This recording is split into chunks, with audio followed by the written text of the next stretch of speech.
Chapter 13, Tango and Bets. Where people hide truth. Breathes. He didn't seek Tango. Found him. One evening when he couldn't work, couldn't read, couldn't think. When the city seemed too loud even in its silence. He simply went for a walk through Karakoy, past old workshops where now, instead of carved doors, they sold conceptual coffee and tasteless souvenirs for Europeans. The streets roared with endless construction and the smell of roasted meat, but in one courtyard it was unusually quiet. Music drifted from it, gentle, dense, as if from the depths of an old gramophone. Bandoneon, piano, step, pause, breath, tango. He stopped, looked inside through the slightly ajar wooden doors. Soft light, a wooden floor, polished as if heels had wept there. People young, mature, from different countries.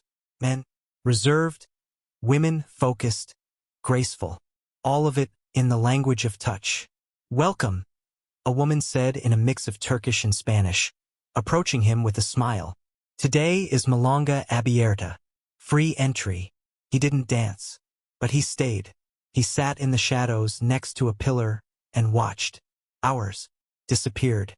Every movement like a move in a game. Every wrong movement seemingly palpable. But partners didn't accuse. They accepted, transformed the mistake into beauty.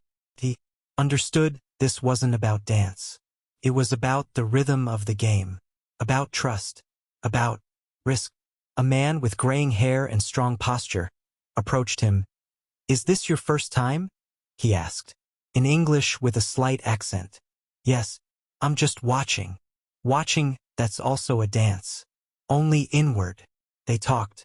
The man's name was Alejandro, Argentinian. He had lived in Istanbul for 15 years, taught tango, and knew a lot, more than he said. "We have a special community here," he said, looking at the dancers.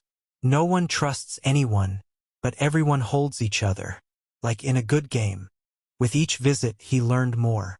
Someone traded antiques. Someone a former hacker who had turned to music. One woman with a heavy gaze and broken French, placed underground. Bets on polo in Argentina. Tango and bets. Seemingly opposites. But they had something in common. Everything was built on the feeling of the moment. And on error. Someone else's. Or your own. At some point he stepped out to dance. At first, clumsily. He didn't know the steps. But he knew how to hold a pause. How to read tension. How to feel the other person. "You seem to listen to the music not with your ears, but with your skin," his partner said after the dance. He remained silent. But inside, a new network was already forming. People who moved in sync. Most often didn't notice when someone was already leading. If you want to be unnoticed, become someone no one expects.